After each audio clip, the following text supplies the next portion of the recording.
Tales to Terrify. Welcome to Tales to Terrify, part of the District of Wonders network, featuring Starship Sofa, Crime City Central, and Protecting Project Pulp. Everyone has a story in the District of Wonders. Come and find yours. Good evening, children of the night. Come in, and welcome to the Nook. Welcome to Tales to Terrify. Welcome to our little neighborhood in the District of Wonders. Welcome to summer, to August, to heat, to humidity. Welcome to the end of the world. Oh, don't worry about that. It's all in your head, and, of course, it's only for fun. Settle down, grab a drink, grab a bite. Don't take Mahler's catnip treats. Ink black cats don't like competition from hunter-gatherers like us. So, when settled, we'll begin. Tonight, we have a story that was cast once before on our sister show, the Starship Sofa. It was a long, long time ago, and it's by an author very close to all of you, Lawrence Santoro by name. It's set in the Pine Barrens of New Jersey. Well, we'll get into that in a bit. First, the usual business. We need narrators. If you want to have a crack at that, send us an audition audio file. Read something appropriate to Tales to Terrify, clean it up, take out the mistakes, the heavy breathing, the sneezes and snarfs. Make it about 5 minutes and send it to... You ready? I'll wait. Okay? Pens poised? Send it to talestoterrify@gmail.com. Well, that was simple, right? Put narrator audition on the subject line of the email. Also, if you're a writer and want to send us 10 terrifying minutes from your most recent novel, story, whatever, record it as above, clean it, as mentioned, and send it to us, at the same place. talestoterrify@gmail.com. Put 10 terrifying minutes in the subject line. And by the way, that might also serve as a narrator audition, so don't be surprised if you hear from us about that. For both auditions and 10 terrifying minutes, let us know a little bit about you. A short bio would be nice, yes? Yes. And writers, send us your stories to be read and cast here in the Nook. Dark and frightening stories of from, say 1,000 to 8,000 words in length. Please, put them in the usual submission format and send them to, guess where? Yeah, that's right. Let's see. Look for Tales to Terrify Volume 1, coming this October 31st. It's a great Thanksgiving Day gift, yes? Well, for Christmas, too. Also, stop by our iTunes podcast page, rate us lovingly, please.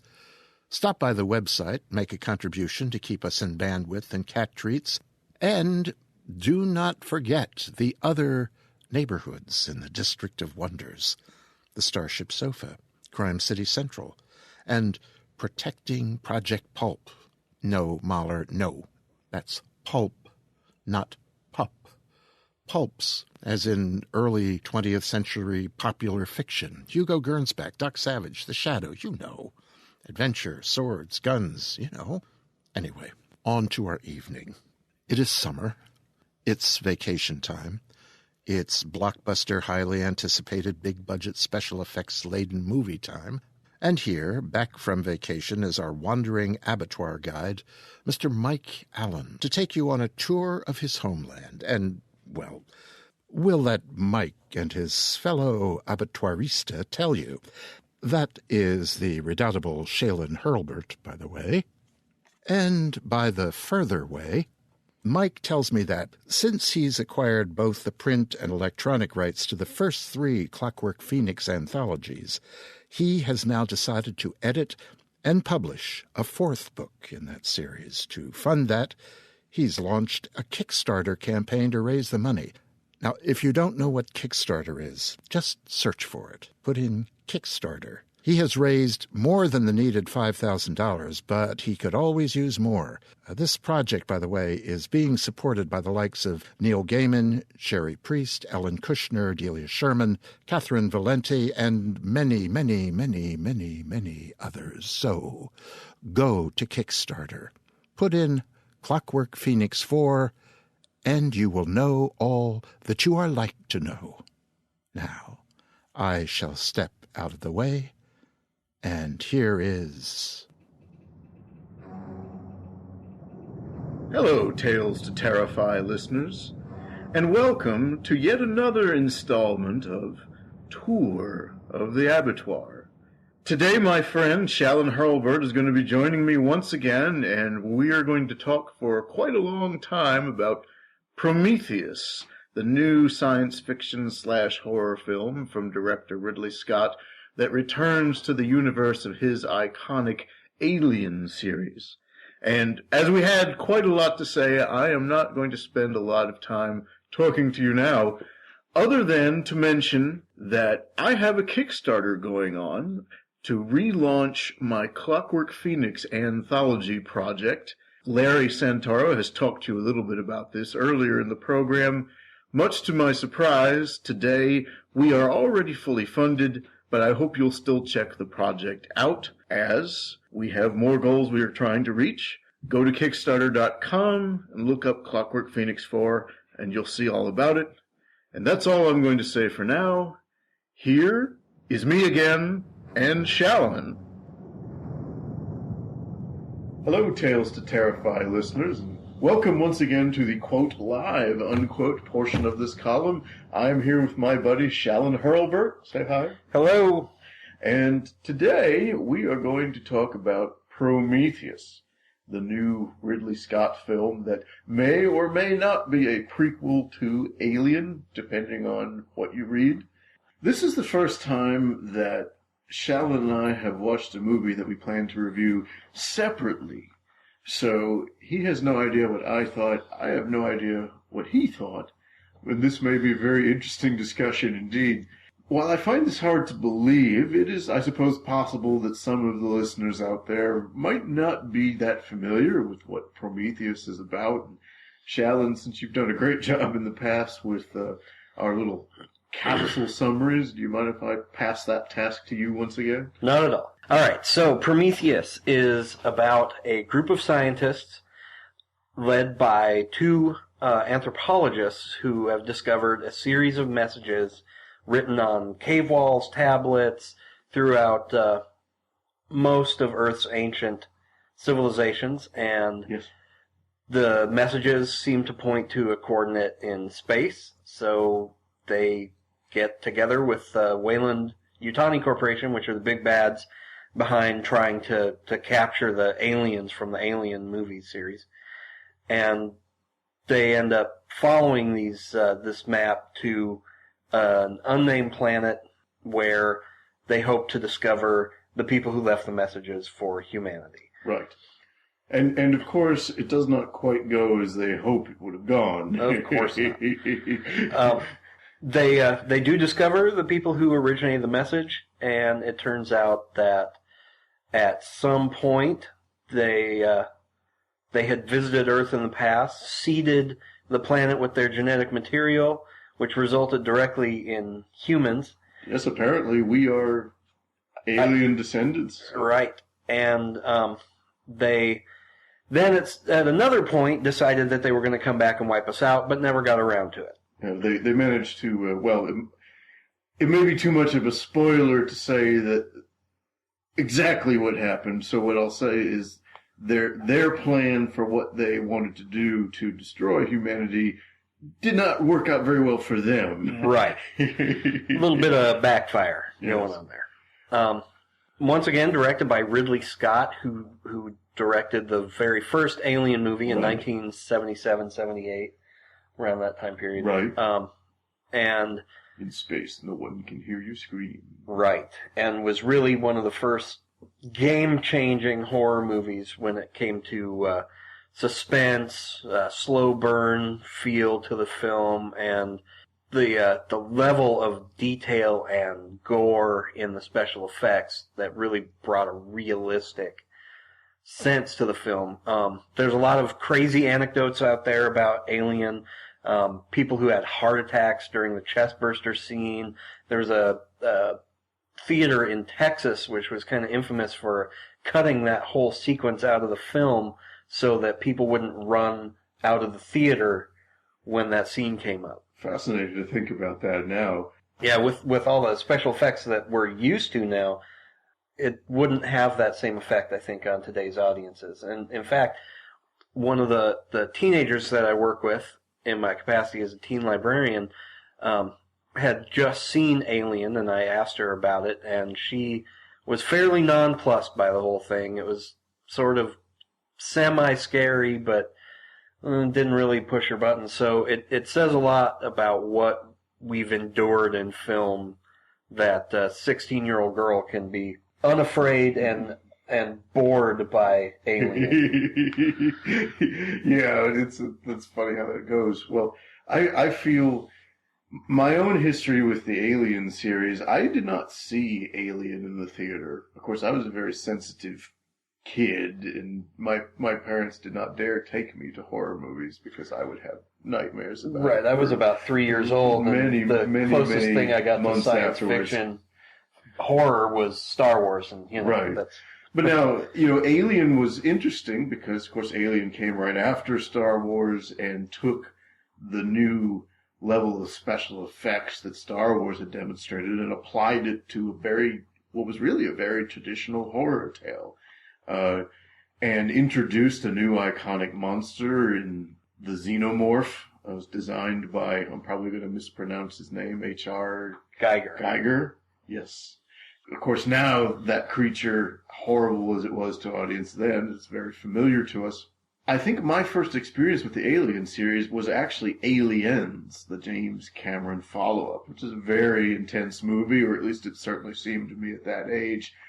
I'm not sure if I saw Alien before or after Aliens, but I saw it on television, so the worst parts were somewhat toned down. I didn't see the full movie until later.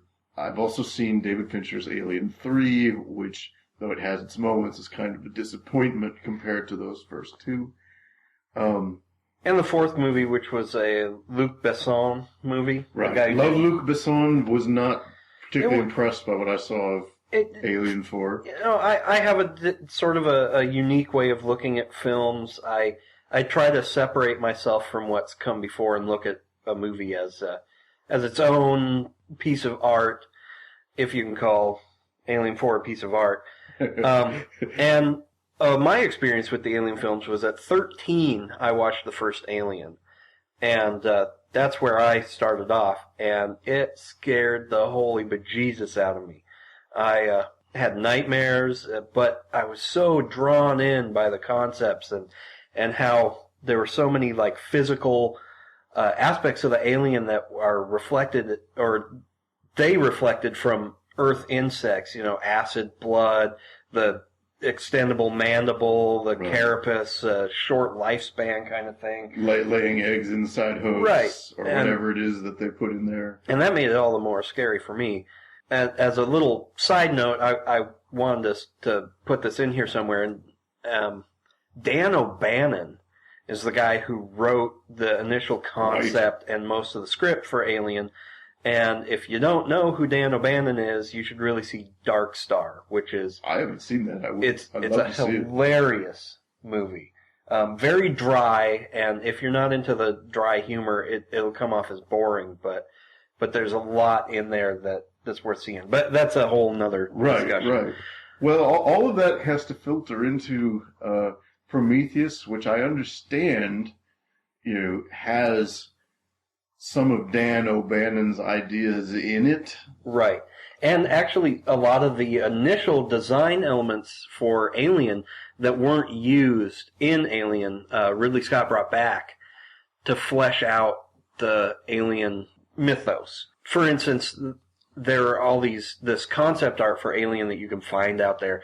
And one of the images I especially liked was this huge bulbous pyramid with a human face or a skull, depending on which image you see, jutting out from the top of it, sort of like a cake topper kind of thing. Right. And initially in Alien, instead of finding the ship, they were supposed to find this pyramid and go inside and have all the experiences. But it turned out that the creation of that as a set piece would have been overwhelmingly expensive, so they went with the more simple fiberglass construction of the spaceship. Right.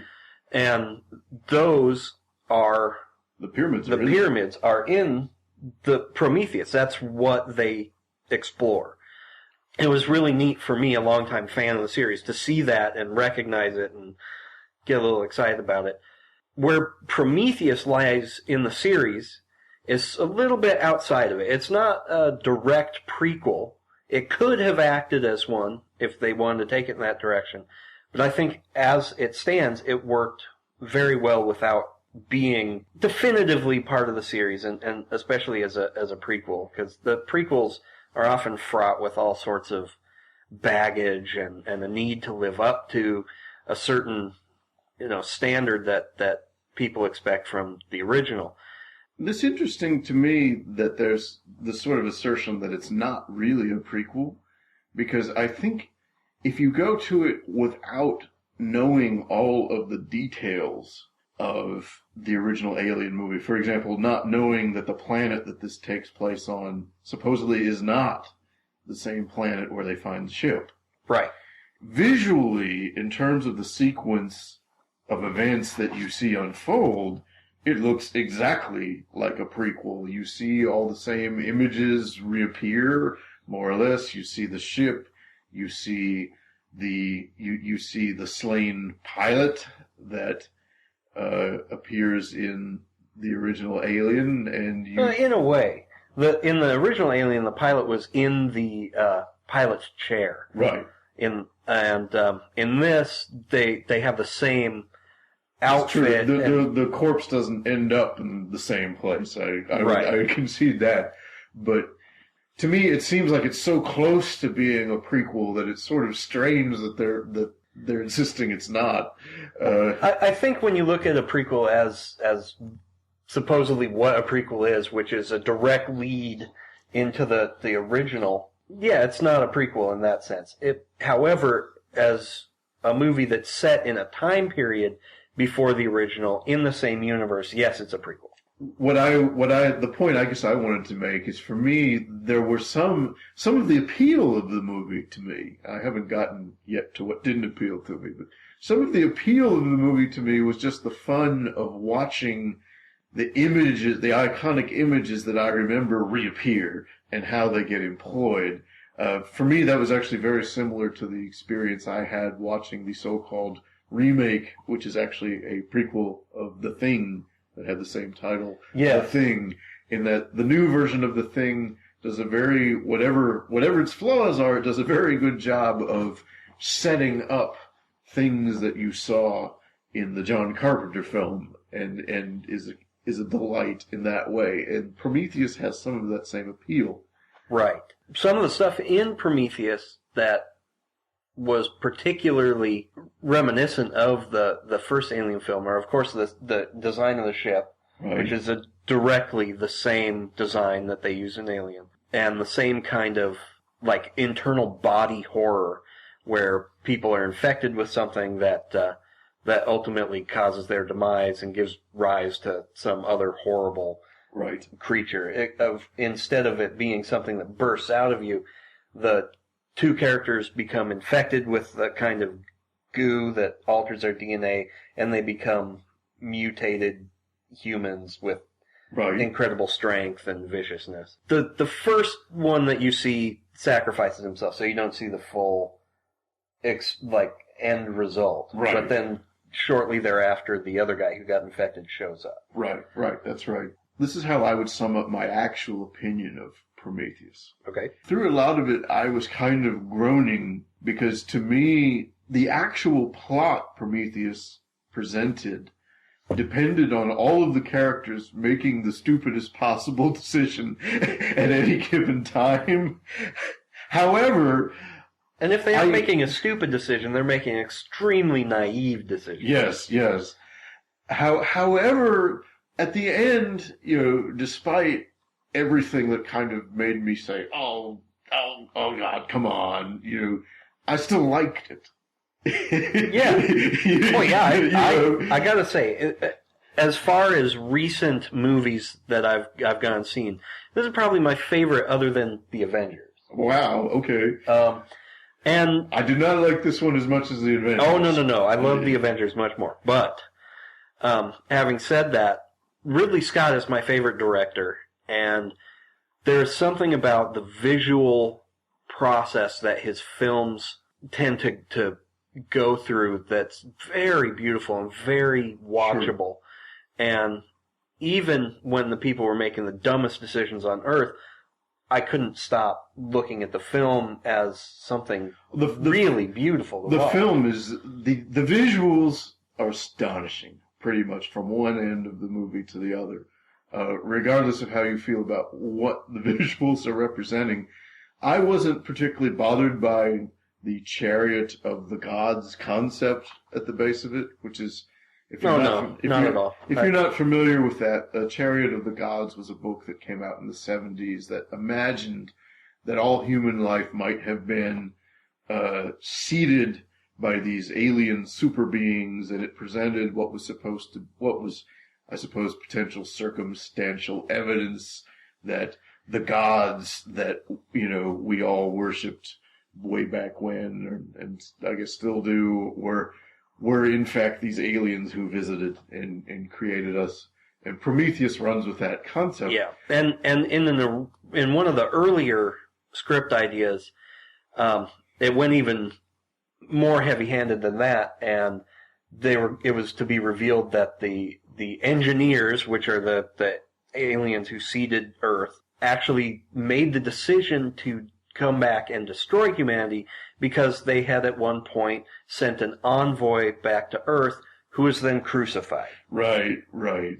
So there's some religious overtones to this particular science fiction, although those particulars have been excised from the movie, I guess, at this point. That much of it.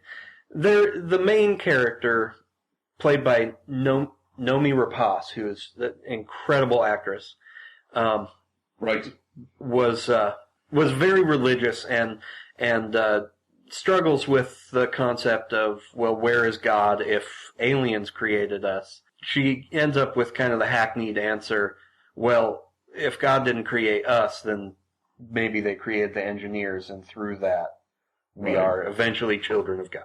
Right. I'm not sure if it's Noomi Rapace or Noomi Rapace. It's Rapace. Rapace. I looked it up just... Noomi Rapace. so that I could pronounce it correctly. Excellent. Noomi Rapace's character also has that sort of hackneyed "I want a baby but can't have one" that is too often assigned to female characters in movies. And although the movie grants her wish in a particularly horrible way, right? And whereas a lot of movies would make that more of a driving part of her character, I think that in this case, it's easy to get that mixed up with what they were trying to do, which is give her character the opportunity to experience the most horrific kind of pregnancy terror. Most definitely. Right. And of course, since you're doing that, it does come off as the standard, woman wants a baby but can't have it, so it motivates her life to discover and create. And I could not fault any of the acting. No, not at all. Especially Michael Fassbender. His portrayal of one of the alien universe androids is easily the best yet. Oh, God. He was incredible, and it cemented him, in my mind, as my favorite actor at the moment. He's been in so much good stuff recently. He sure was a great Magneto. Yeah, and, one thing that I gotta say about him, one of the things that makes him such a good actor, is that he is kind of invisible. When I went back and looked at his career on IMDb, there were all these roles, and I just didn't realize that he was the guy playing it. He really is able to become these characters. And bringing that to the android role, this kind of innocent, wide-eyed naivete that just drives the movie. I think he is sort of the driving force in the movie. I think he definitely is. Now, interestingly, there's been a number of different criticisms of that character and confusions about that character. And I think there is fault to be laid at the feet of the writers of this thing, not just for that, but for other things that happen in the movie. But my take on his character is that he had some sort of order to accelerate the process of contact and discovery of the alien creatures with disregard to any actual consequence to the lives of the crew members on board. That, to me, that's what seems to explain just about all of his actions.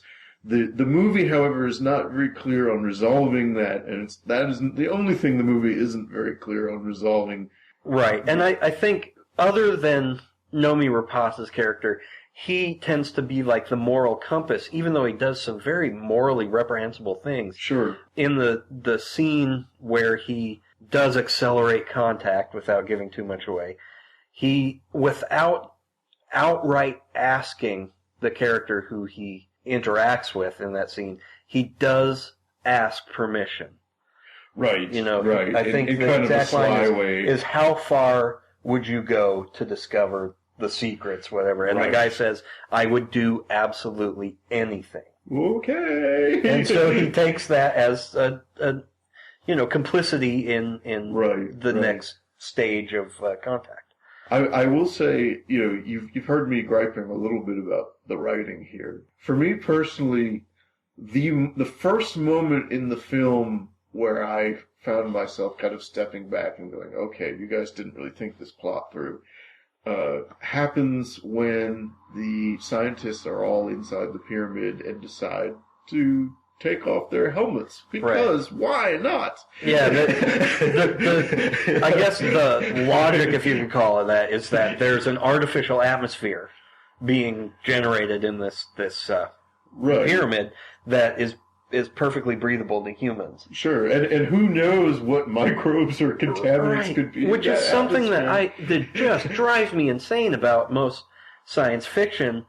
Yeah, I understand it's a convention made so that actors' faces are more readily available to the camera and whatnot, but but from a realism, I think. Well, sorry to interrupt. I think also there's almost a tradition in horror movies to deliberately up the suspense by moments like that. Right. And it made me wish that Ridley Scott had watched The Cabin in the Woods before they went forward with this film. Right. Because so many of the tropes taken apart in Cabin in the Woods could have been applied to this movie. Sorry, go on. No, that's okay. To me, initially, it's somewhat forgivable because they do establish Nomi Rapaz's romantic interest as being very impetuous. Yes. And he's also an anthropologist and geologist. Some other science thing. Not a hard biological scientist. Right. And so I can understand why he might have skipped that part of the lecture and just popped off his helmet because, this is exciting. But then, shortly thereafter, the biologist who's with them, who doesn't protest enough, I don't think, then just pops his helmet off too, knowing full well the consequences of alien life and the possibility of microbial infection and whatnot. And we're not, I guess we're not even going to talk about, the scene in depth, the scene where another scientist deliberately pokes the what's been referred to as the penis vagina worm. The same guy. Oh my gosh, he's supposed to be a xenobiologist, someone who has studied life on Earth enough to understand what life might arise as on other planets, and this great big white worm pops its head up while they're discovering the inner chambers, and instead of being extremely cautious and observing and whatnot, he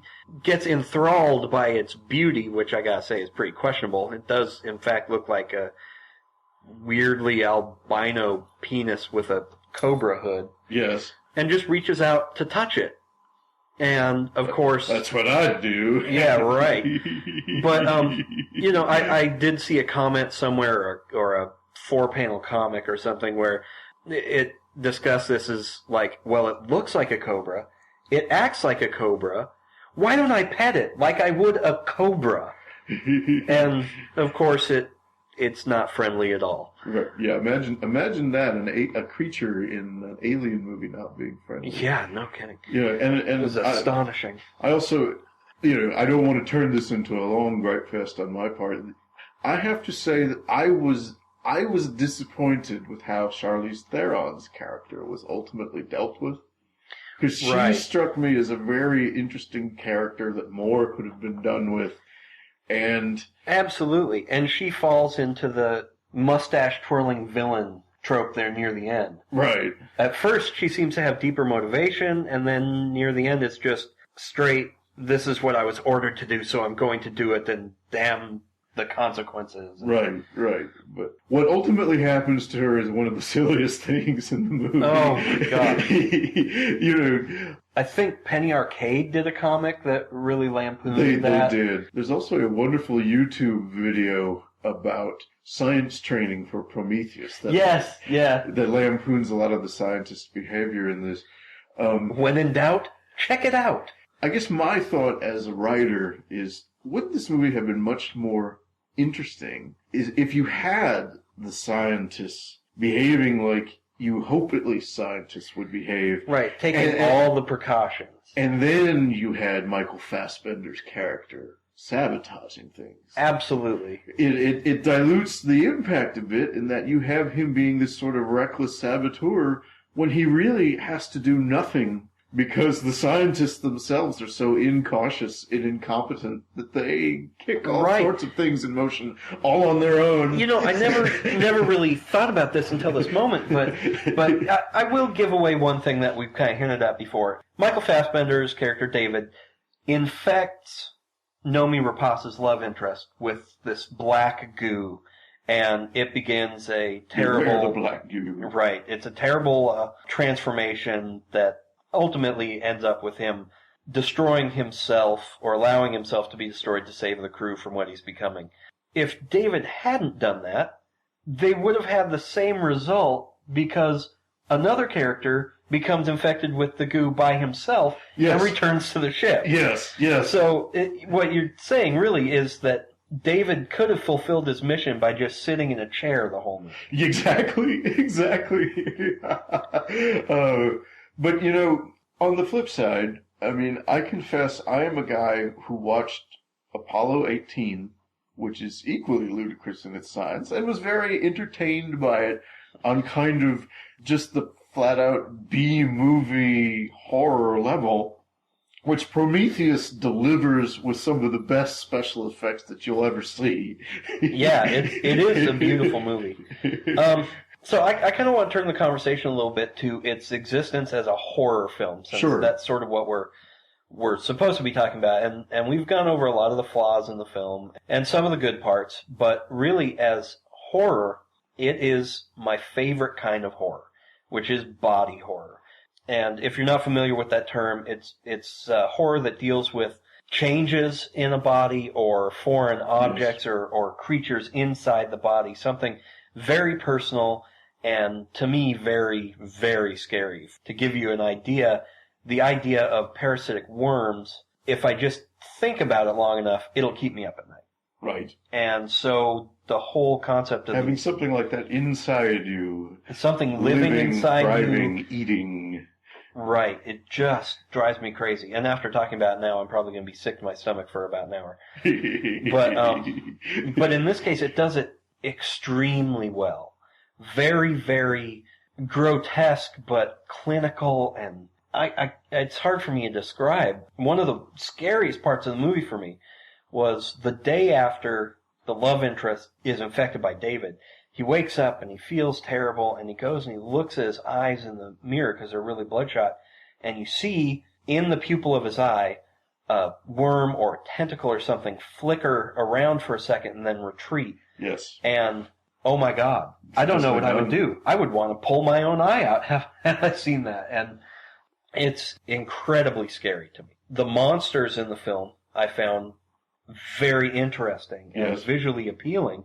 And a lot of their growth and the interactions that they have with each other to sort of create this melange of creatures was fascinating to me. Very, very neat concept if you take into account that the idea is that these are biological weapons. Right.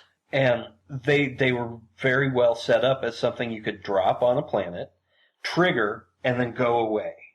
And they would do their job, and you could come back later and clean up.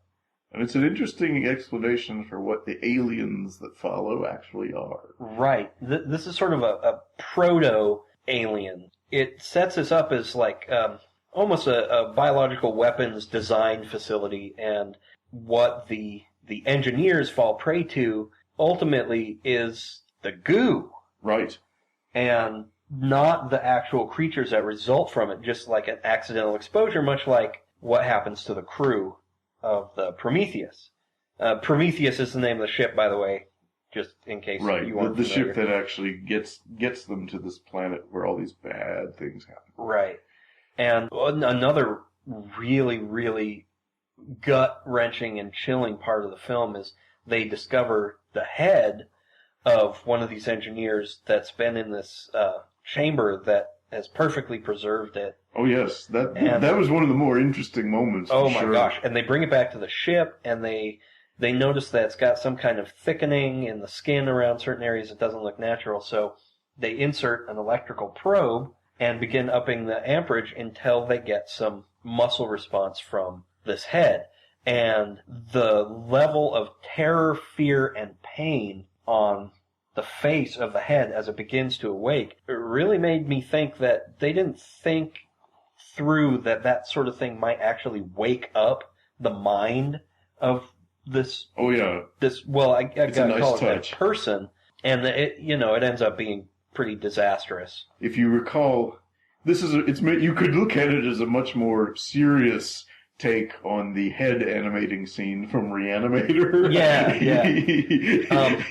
And one thing that I liked about that, as much of the science as they got wrong, they did get a few things right, and that is the head could not make noise.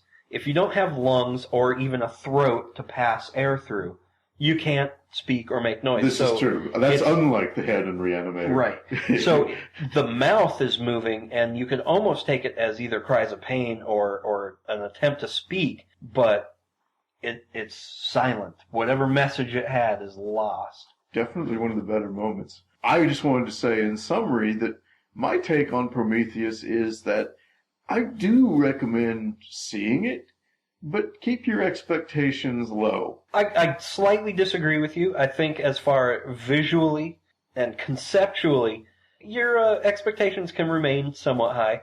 If you expect the characters to react to the situation in a realistic fashion, then you're going to have to wait until the last quarter of the movie. Because the shortcomings that the movie ends up having the most to me is that in order for the movie to progress, the characters have to be stupid. And I wish more movies would be made that did not feature that. Right. The message of Cabin in the Woods has not yet spread far enough. Right. And also, I mean, if you look at the precursor, Alien, the characters make extremely realistic decisions. They aren't scientists. They're not the brightest in the bunch either, but it's a little more acceptable. They're basically space truckers. Right. They've got this huge refinery ship, and they're just flying it back to Earth. And then they end up having to go down to the plant and pick up the stuff, whatever. The guy is accidentally infected, which I appreciate, because it's an accident. He didn't make a stupid decision. He fell down And then the stupid decision is made by the space truckers who just want to help their friend. Whereas in Prometheus, it's like the scientists go out of their way to expose themselves in every possible way to foreign contaminants and biological creatures. Convenient for the story, not so good in the suspension of disbelief department. Right. Especially since it's set up as these are biological weapons. They should act like biological weapons. It shouldn't take a stupid person to activate and be destroyed by it. Right. Right. Folks, thank you very much for listening. Obviously, there's more we could say, but I don't want Tony to have a cow when he sees the size of this file. So, stay scared. Stay scared. Right. Stay scared. Thanks, Mike, and thanks, Shalon. So, for more from Mike, click on his link below. And by the way, Mythic Delirium Books, that's Mike's imprint, has 2 of the Mike-edited Clockwork Phoenix books, now out in e-editions. Go to Amazon. Have a buy. And now, fiction. Another summer treat. It's about vacation time. It's about New Jersey, at the right edge of which is the Atlantic Ocean, and in summer, most of the population of the eastern seaboard. Many of those people from New York, from Philadelphia, Baltimore, Washington, and megalopolis points between know only the shore places, Atlantic City, Ocean Grove, Asbury Park, et al. But there is a state to the left of the ocean beaches, a densely populated state, the most populous state in the United States, in fact, and, in fact, has a great emptiness at its heart. Sometime I would love to get F. Paul Wilson's wonderful tale, The Barrens, for you here in the Nook. He knows the Pine Barrens of New Jersey, its people. Some dare call them Pineys, and he captures them perfectly in the story. My goal here is, well, it's slightly different. Here is so many tiny mouths. When the wind freshened, the mouths climbed the sky, played among the trees. Earl Suey wrote, "They eat top down well as bottom up, don't matter none." Earl sat in his shack, writing down, like always, like once, like long ago, when he was barely a coot, back when the government claimed men were going to the moon, the whole damn world snackered by that bullshit. Cap Haney, too. Earl saved that newspaper. Still, he had the damn thing somewhere. That was years ago, and Earl was writing even then. Now Earl watched the dark creep. The sand drifted, rolling in dog-high waves around his shack. "Damned by sand and dark," he wrote. "Forever dark, comin'." Didn't matter, he figured. Figured the damn mouths couldn't see.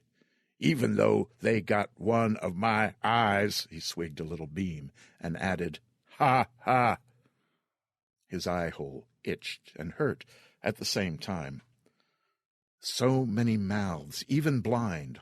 All they had to do was open and bite so quick, so often. Something would be there by and by, something to eat. "Blind mouths 'gainst a half-blind man makes an even fight," he wrote on the Toms River Sentinel.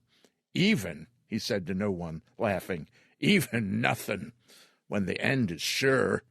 He wrote that down. Earl always wrote things down. Well, sometimes he didn't. But he had years of Sentinels saved to write on, marking over the damn gray print lies with black crayon, his wide lines of truth. "Always something gotta kill you," he wrote over a story about the president and water someplace. "Now there's a truth in that damn paper," he said, and swigged again. He listened. The air clacked, clicked, hissed. A dry rain of sand sifted over the shack's tin roof when the wind died. When it blew, it scoured roof, walls, everything. "Gobble, hobble, hobble, bobble," he said, when the sand brushed the window. "Sweet nothings," he said. "Sand making love whispers to the glass." Soon his windows were gone. "Turned," he wrote. "All my winder glass turned to sand." He wrapped the plastic tarp around him tighter, hugged the bottle of beam closer to him. He wrote, "The noises in the air where they eat are—" He listened to catch the sound, and then by and by he wrote, "The sound like something, not squirrel, scratching louder in under the eaves. That's its eatin' noises." Then, putting on paper the sounds in the air, "Nick, nick, nick, nick," he wrote. "A million nicks is night tonight." There were no squirrels now. "No squirrels in the barrens," he wrote. "Pretty soon no barrens, and then no squirrel everywhere." That was an afterthought. "I'm going to do without squirrel anyways." The air was cool, and his breath dripped down inside the plastic he'd wrapped round himself. "That cold day in July everyone talks of," he wrote. "Ha, ha." The mouths had come with the 4th of July.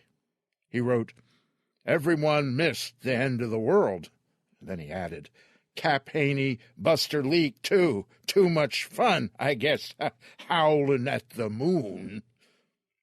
The moon. There had been a picture.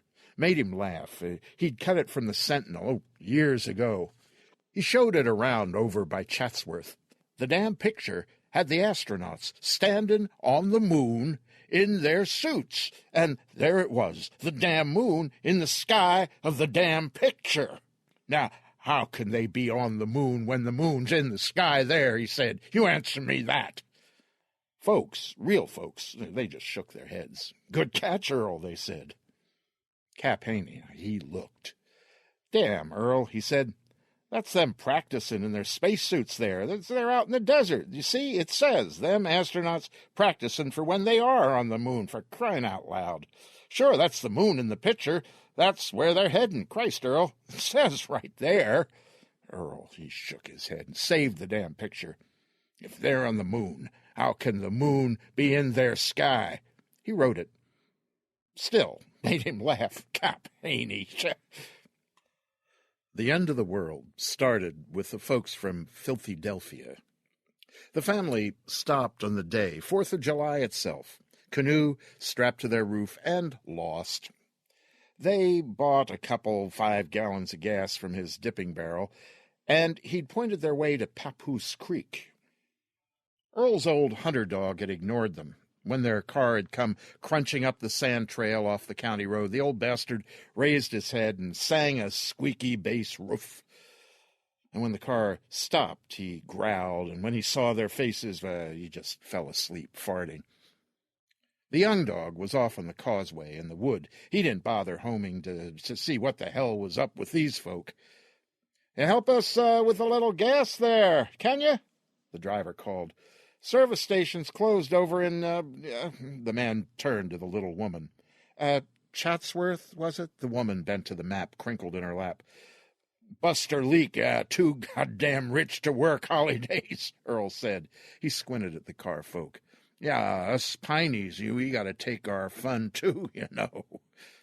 A ton of plastic camp shit. Forget map or sense, these folks were good and lost. Daddy's sausage hands were sweat-tight on the wheel. Pretty fingernails, shiny. "We're looking for, is it the Wading River?" "Yeah, the Wading. And it's the Papoose Creek." Daddy said it like he didn't want to say it. You heard of Papoose Creek?" The woman leaned over to look at Earl. A white strip of sun grease ran like war paint down her nose. She yelled slow, like talking to a damn Mexican. "We hear about Jersey's pine barrens in Philadelphia. There is so much history here." She clicked her tongue. "We want the kids to see before, we want them to see the pines before—" "Yeah, before Cap Haney cuts them down, rolls out them little bitty houses here to sell," Earl said. The lady smiled. The kids sulked in the back seat, looking nowhere. Earl started. He gave him shit for a little Spuntails, charged a pretty penny for the gas. Penny? Hell, Earl charged what they call an arm and leg for a short 5 gallons of Dewey low test because Buster closed the Baron's shell for independence. Son of a bitch, he was good for something. After dipping and shitting him, Earl pointed them to Papoose Creek. Now, that Papoose bottom water, that is good for what ails you. He winked at the man. It makes you strong, if you know what I mean. And then he looked at the woman. She snapped a picture of Earl with her little yellow camera box from the store. They paid, and they were gone, like that. Earl was going to tell them, "Watch out for that Jersey devil now. He carries off folk in the night, his 100 teeth like needles clacking." He'd written down that story years before. He could have warned them to watch their damn campfire, for Christ's sake. Could have said, "It might look swampy wet out there, but it ain't. Dry for Christ knows how long. I don't want my shack and me burned through your careless ways. I built this myself. Oh, Christ, now, I built it back when Cap Haney was a little shit back in the damn Depression. I've been here that long. Cap getting richer, me getting older." He would have told them about Cap, his damn bogs, the nigger day laborers he's jobbed in the seasons. But the damn people, the damn people drove off. The car kicked a rooster tail of sand as it slewed onto the trail and into the pines. The old dog slept. Earl laughed. Then he kept watch through the back window. Evening on, Earl leaned against the glass, looking toward the crick, watching for sparks, the telltale glow of run-wild flame in the sky above the forest. Night sneaked from under the trees, across the sand, between him and the woods. Tree shadow touched his wall, and dark crawled over him and onto the shack, over Haney's bogs. Then night was everywhere. Night stayed day hot. The sky was pale and watery. Of course, that could have been his damn eyes. Still, all he saw of earth and heaven that last night of the world was the forest and a few stars wiggling in heat. That and the thing. If there had been no folk in the woods, Earl would have sat his porch, taken the breeze off Haney's bogs. He would have rocked, listening to the crick-crack and the buzz of bugs and the wing-moan of swallows as they fed. He could have sat breathing pine-wood scent through his own, and the dog's stinks, those familiar reeks mixed with the nearby whiff of frog, toad, decaying water life bubbling up from the bogs, and the faraway, mossy sphagnum breath of cedar swamp steeping in the deep wood. He could have had a good night, July the 4th, gone to bed, and died stupid, like the world was going to. He didn't. He was watching out that damn bunch in the woods, and because he saw the thing. He saw it come, almost burned his eyes out white, like sunlight screaming its set black shadows climbing the insides of his shack. He heard the coming thing fry the air, felt it whomp the ground. For seconds the shack shivered on its stone posts. The wind sucked out of him, then deep thunder boxed his ears. The damn air punched his chest a second later and rolled across him, wiggled the flab of his face. The old hunter dog went standing suddenly wild, looking around, singing. "I best write that down." "What do you say?" Earl said, and he wrote. "Stars shooting back," he wrote. 4th July, the stars shoot back. A big come. A big come. He figured the Philly folk were gone. Found later he was wrong about that. Figured the thing had womped down by Ong's Hat Cross, where the Ford sisters had their shack. That was that for them, he figured. It was too bad, too. He liked those Ford girls. Earl ran outside to look for fire sign. Nothing but the glowing wake across the sky. He listened for the fire trucks to come, shouting out of Chatsworth. Nothing. Too much Independence Fund, he figured. All your money, Cap Haney, and you don't even care about... It took him a half minute. You don't even care about them poor people, he figured out loud. In a few minutes, the trail of the fallen star was a blue smear down the sky. After a good half hour, there were still no trucks, no men. Well, up to me, he said. He waddled the 100 feet from his shack to the woods. Not to it normally. But tonight it was an uphill mile. Hell, a hard 2 mile. Each step sank him to his ankles. Each step he shoved backward in giving earth. It was like wading through a running tide. The black forest wall rose ahead, rose and whispered. He had never been afraid, not ever, not of critter, woods, nor night. Little shit and grown man Earl Suey was pine-born and fearless. Now, the forest was a stranger. The wood whispered unfriendly in a tongue he'd never heard. What was different? Something changed, but what the hell, he didn't know. He'd write down when he did. 20 steps into the forest, and the trees folded shut behind. The world, shack, bogs, and Chatsworth, all was gone. Now it was him and the sand sweeping his feet. Overhead, the pine boughs were black fingers against the blue ghost light of the stars' trail. Even that soft light was spreading into the big night. Out of the forest came a ripple. Something breathed across him, and the world rumbled, rising and sinking like a John boat riding a tidal swell. Earl's toes tried to grip the sand through his boots. Night's breath was cold. It was bad. A smell he didn't like wrapped him. From down the trail, a scream squeaked his ears. Wasn't man nor woman, no animal he'd heard, not even being eaten, living, made that noise.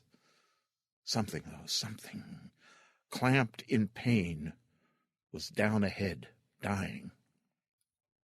He tried to grab hold, remember the noise, the stink, for writing down later. Too much new was happening, though. The path to Papoose Creek, a way he'd walked since the Great Depression, had become something else. Night's heat was gone. Christ, he should have brought his damn lamp. No sooner had it washed him, though, than the stink, the sound, was gone. When a branch, he should have known, bit his ankle, when reach creepers damn near snared his legs, when a heaved root nearly tumbled him onto the bog wash, he stopped dead. Chill sweat covered him. He heard it then, and this time he could not forget. He hadn't run since he was a boy. Men didn't run. He ran. It stayed. It followed him. Back to his shack. His hair stood wet with damp and chills. It climbed his bones. He scribbled down, "Black sky," he added. "Black forever, everywhere, everywhere. Something different." That was something he felt that was true, but he didn't know why. And then he did. The difference is, it is different. He wrote that down.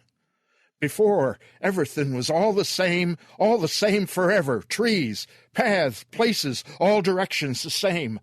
Now, not. Now, all is different. From his back window, he looked at the black forest, at the white sand path that led there. Everywhere was difference. Everywhere he listened, and he listened to the night. Even silence had a stranger's voice, and from the pines came the noises where the silence ate. He woke when something thumped the shack's ass end. The glass he leaned on bumped his head. Outside, day was bright. It wasn't hard sun, but fuzzy bright. Fog had come while he slept, and the shack was wrapped in gray. Another something whumped the wall. He laid his hand against cool glass. The fog on the pane shoved back. His hand shook. "I can't see shit," he told the old dog.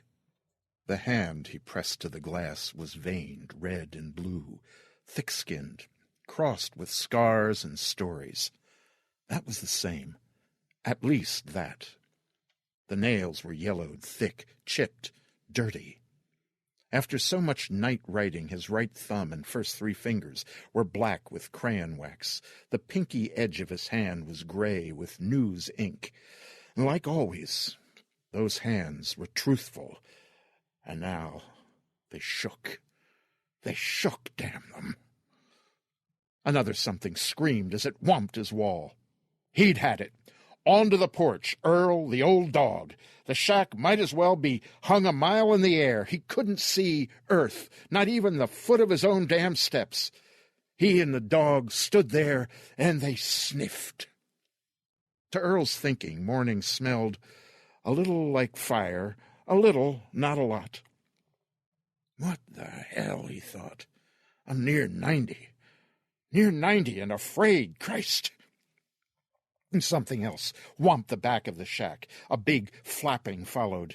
The old dog leaned, trembled against Earl's leg. Christ! Earl gave the animal a shove with his knee. Ought to take you and shoot you, you old bastard. Dog, afraid ain't useful. The old dog waddled toward the gray morning. He stretched his neck, took one step from the porch into the mist, and then another. Suddenly its body jerked. He sounded one long, howling note that curdled into a growl and flopped backward to where Earl stood. Dog song echoed from the day. Now, this was a good old dog, lazy on its porch, but one to fly, flapping ears and jowls, singing into the trees and off the trail in long-legged strides, ahead of roaring trucks, charging junkers, bouncing after game, running the night, unafraid of tires, guns, or the tearing death of tooth or claw. This old dog. Now, this old bastard tucked its head and whimpered into the shack. Another thump on the back wall, another scream, more flapping from the mist, screams echoing. Inside, the old dog simpered. "Now, what the hell?" Earl said. The world smelled, stank a little like outhouse, something of old oil and gas, the way them old fish boats by Egg Harbor smelled. And something else hung on the bottom of those stinks. "What the hell?" Earl said. Then it came. The day smelled, damn it if it didn't. The day smelled like sex. Once he caught hold of that, Earl reeled it in.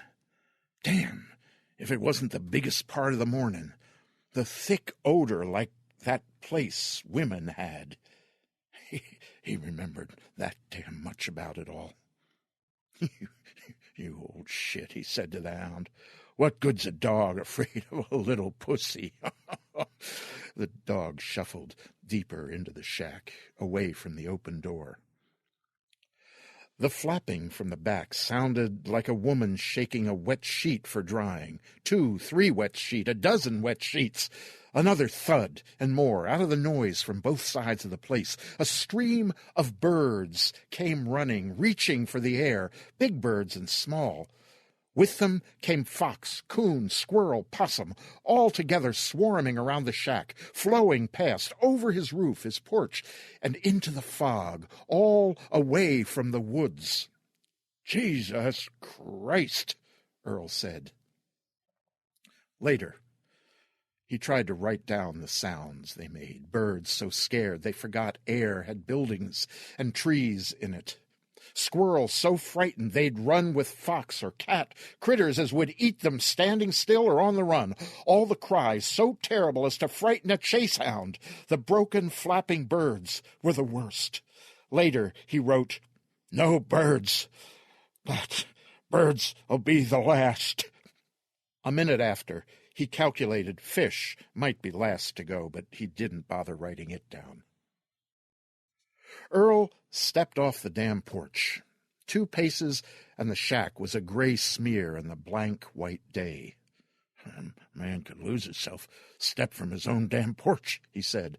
Having said it, he realized it was true. Earl rooted inside among piles of papers, stacks of dirty dishes, pots and forks, pans and cans, through stinking clothes he'd meant to wash, the radio in pieces all over, under the yards and yards of plastic tarp. He tossed aside tools, wire, pistons and rods, rooted among boxes, bottles, engine parts. He finally found the rope, the good yellow stuff, the kind the electric men used to stay the power poles over by the highway, 200 feet coiled neat. He tied one end to the porch post, the other around his gut. Then he stepped down and onto the sand again. Still like wading water, he thought. Wading running tide, he said. The shack disappeared behind him. Alone in the mist, he played out the rope, trudging through the giving sand to the forest. Behind, small critters still whomped his home from time to time. They cried pain, they shouted terror, then they fled.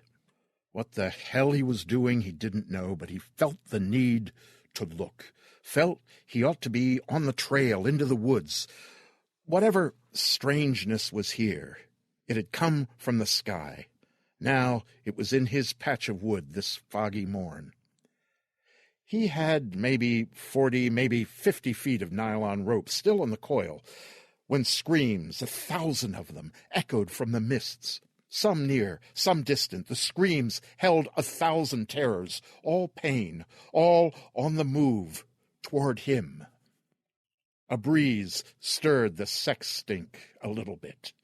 The air cleared enough to let him see the opening in the forest wall, a place darker in the gray. Through the fog, it seemed a mile, but it was close. Earl squinted against the day, against his age, against disbelief. Ahead, the forest floor moved toward him. Out of the screaming woods and rustling brush, the sand rippled like waves on a still pond. In slow motion, the wave front crested, breaking toward him, almost frozen, almost, but not. The wave's breath came on the breeze, rotted meat and dirty sex. The sand breathed on him. It was the sand that screamed, the 1,000, the million tiny voices, the sand and the things the sand was eating. The sand said 1 billion times above the hissing flow of coming tide. From the trees, Earl's dog, the other, the young one, that had been hunting yesterday, last night, when the thing came down. Now the stupid animal came crawling, dragging its ass end. Earl watched the damn animal haul itself from the pines. It reached where the wave crested, then collapsed, rolled head over ass, then stopped, stuck, sinking in the rippling sand, stopped. It devoted itself to screams. From the shack, the old dog returned the call. Whole thing took a minute, and at the end, the dog was gone. For a few seconds it struggled, seemed to sink slow like a boat oozing under the water.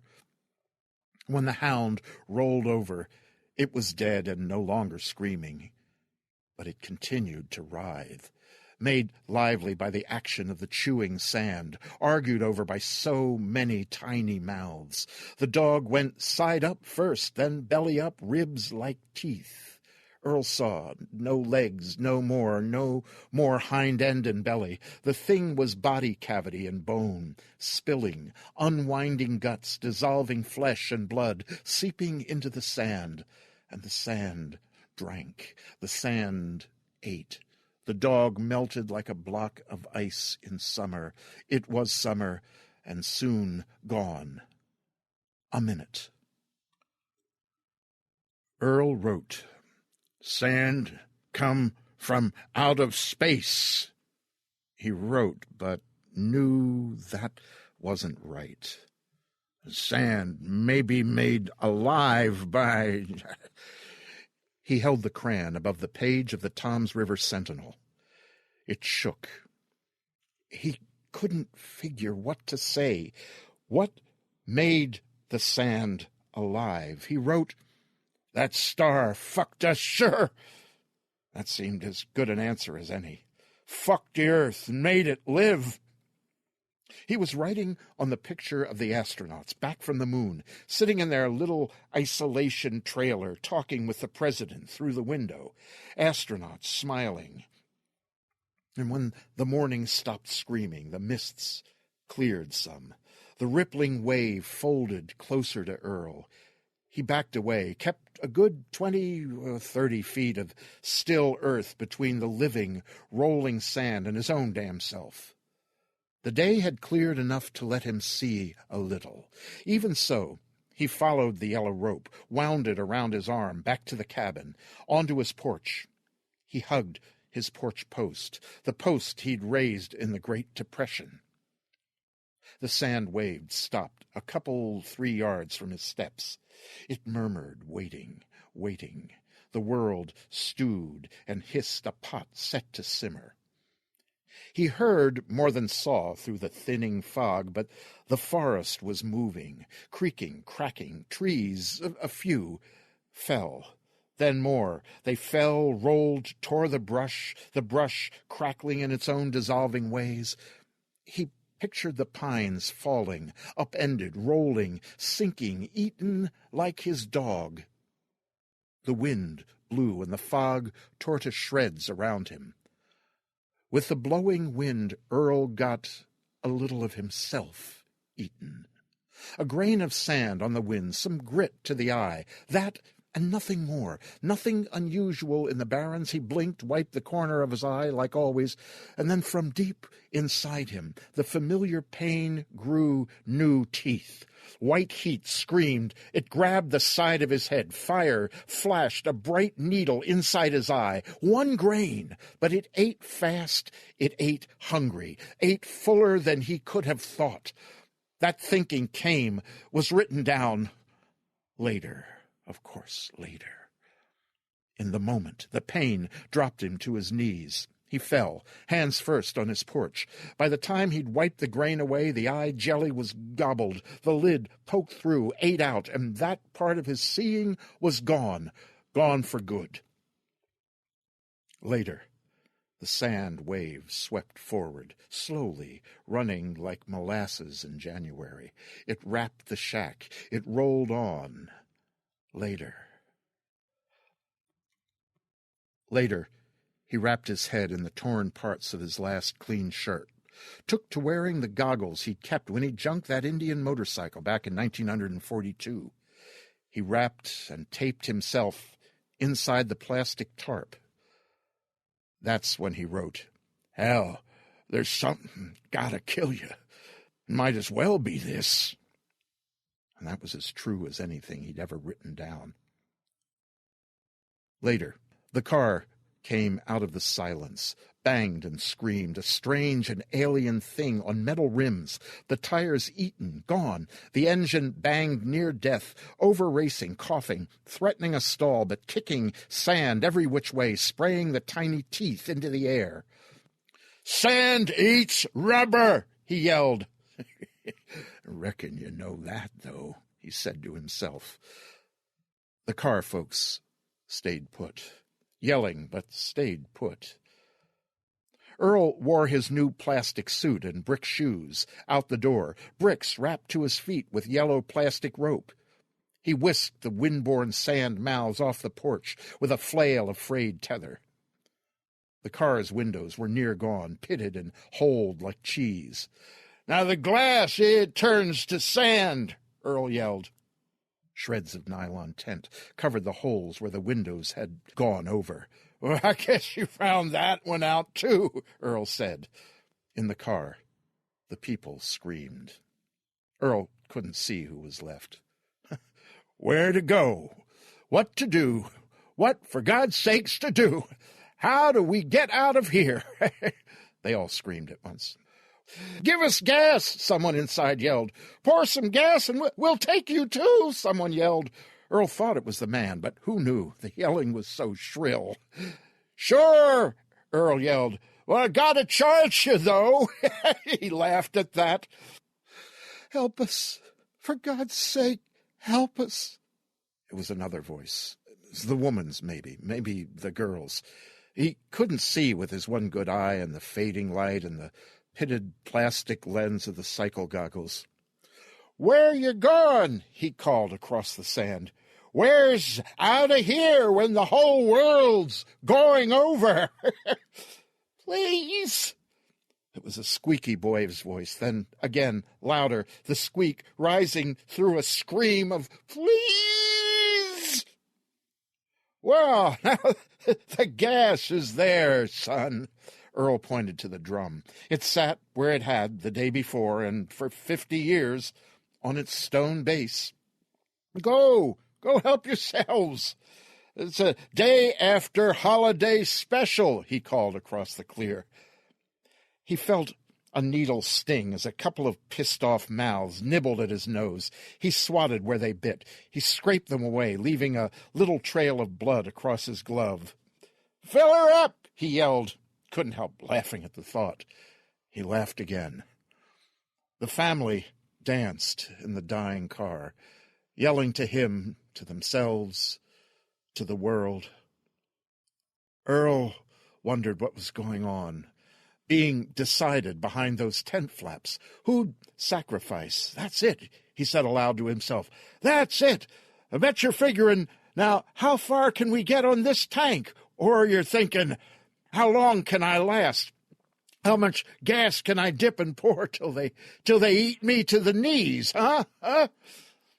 Earl didn't figure the sausage-fingered man to give himself up for eating. "Send the boy!" Earl yelled.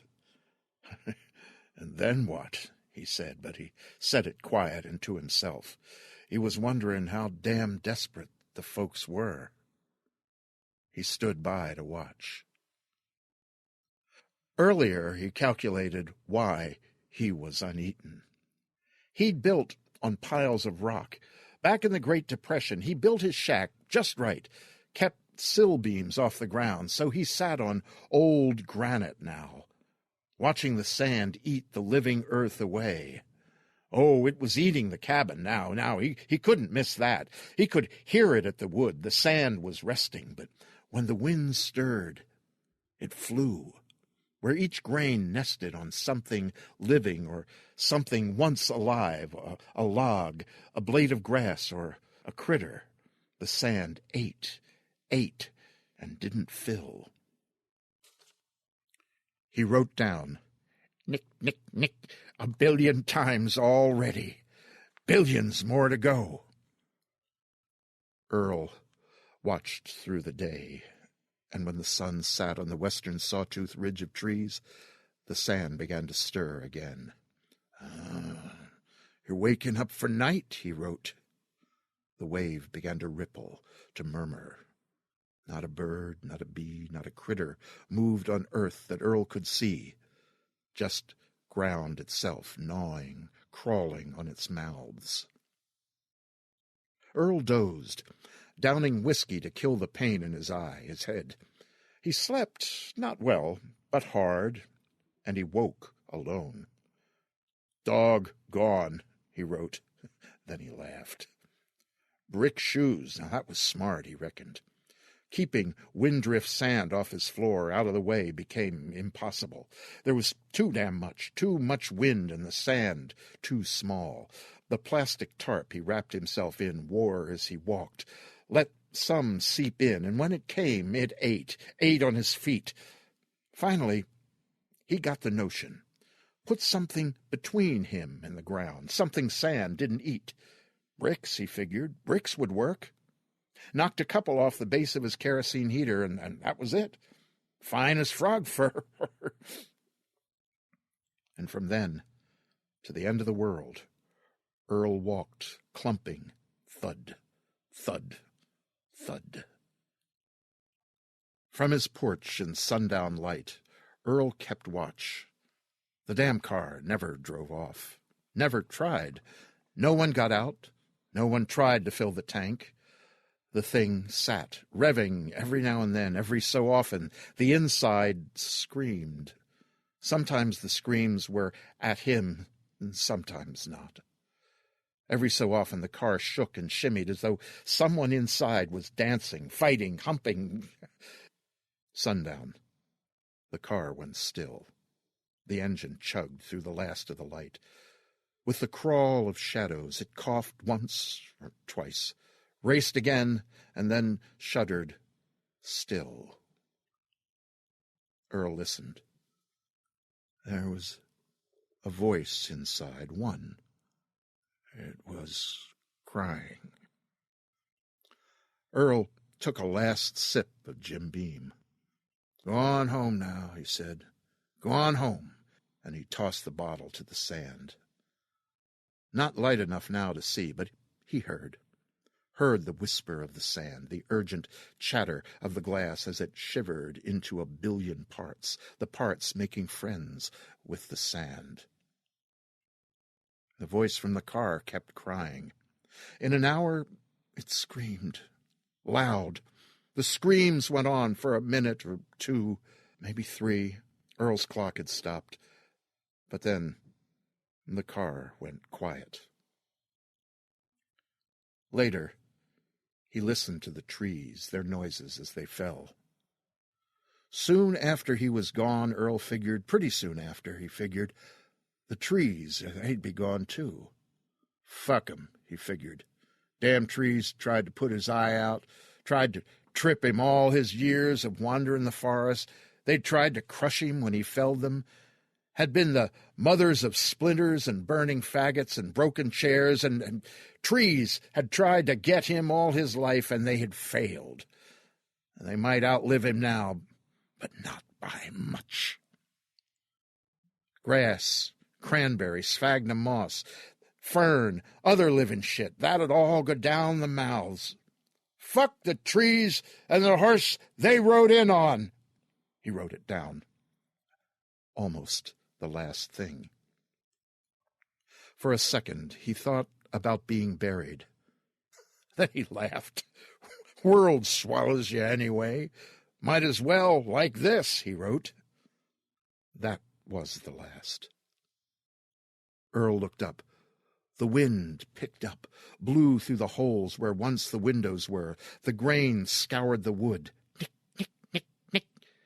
He shuffled the plastic tarp around him tighter. He kept them out as long as he could. He looked to the noise above, the roof crackling like small arms fire. Pieces fell, dissolving as they fell. Through the holes, the stars shone bright. In the chomping night, he pictured the world. The whole damn world spread below him, like he was one of them astronauts. A real one. A real, for Christ's sake, astronaut. A real traveler in the outer space. He and the sands were real astronauts. In his mind's eye, Earl saw the world. He looked down on it like the papers said the astronauts in space had done.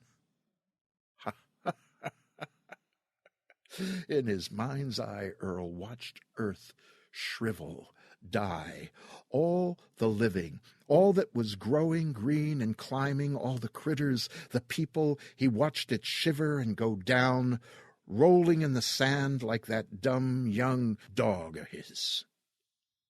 He watched it all go down the tiny mouths. How many grains of sand was there? All around the world, how many tiny mouths?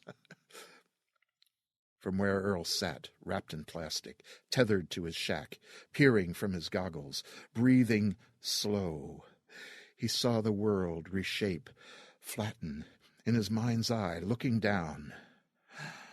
Damnation! He hoped That would be the way. Everyone gone when he was gone. Folks from Filthy Delphia, Buster Leak, Cap Haney, the pickers he hired in the harvest, all them gone after. Oh, he hoped. And when it came, the pain was pure lousy. Soon it ended. In just a minute. Maybe 2.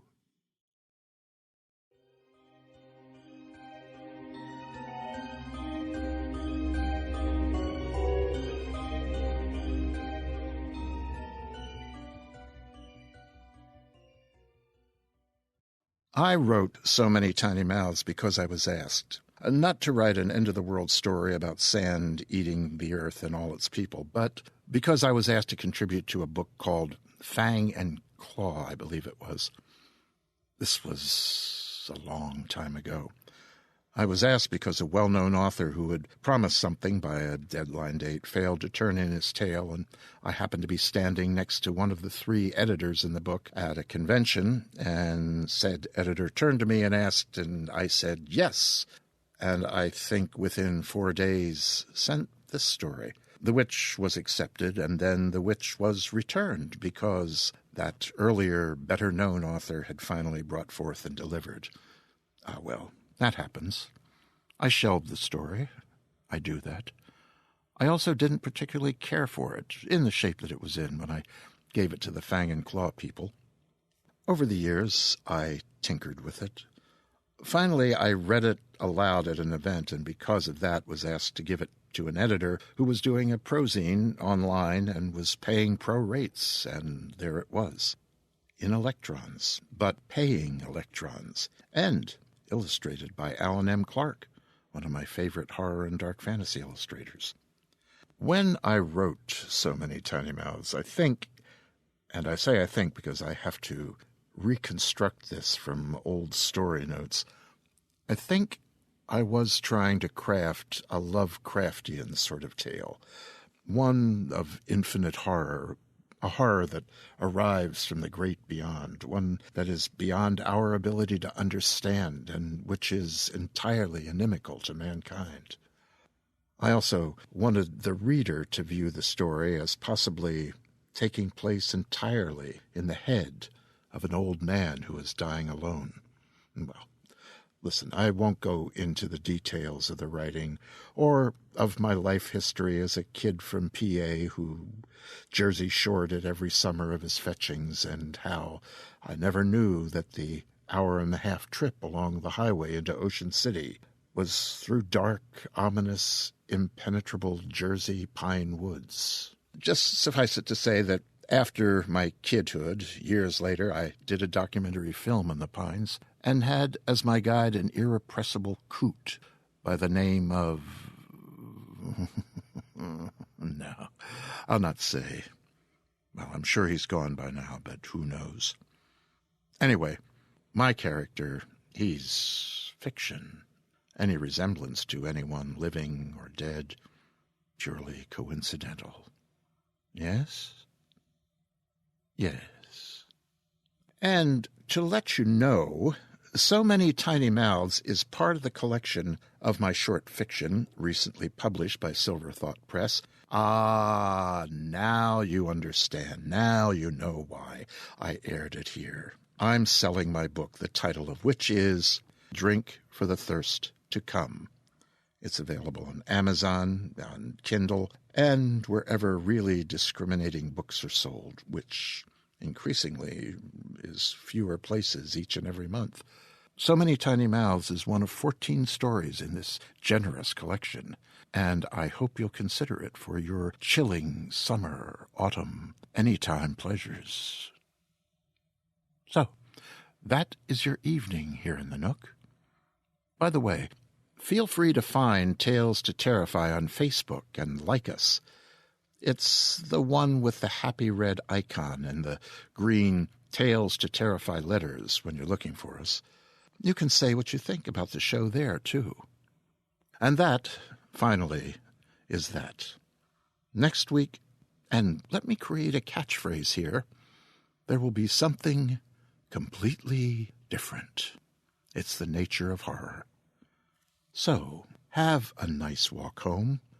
We're pretty close to the edge of our little inland sea here in the Nook. Lake Michigan laps the shores just 2 blocks away, that way. Night is lovely on the water, but frequently there are less than desirable fellow appreciators of the night, the waves, and yes, the sand. I'm sure our sand is just fine. Quiet, not at all hungry. At least, not recently. So, have a good week, a good night. Shake the grit out of your shoes when you get home, snuggle down, and listen for the snicks in the night, and have some really pleasant dreams.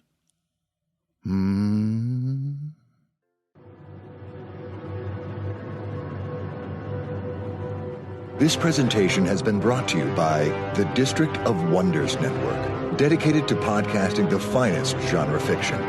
You can learn more about the District of Wonders and their many literary productions at their website, www.districtofwonders.com. Thank you for listening.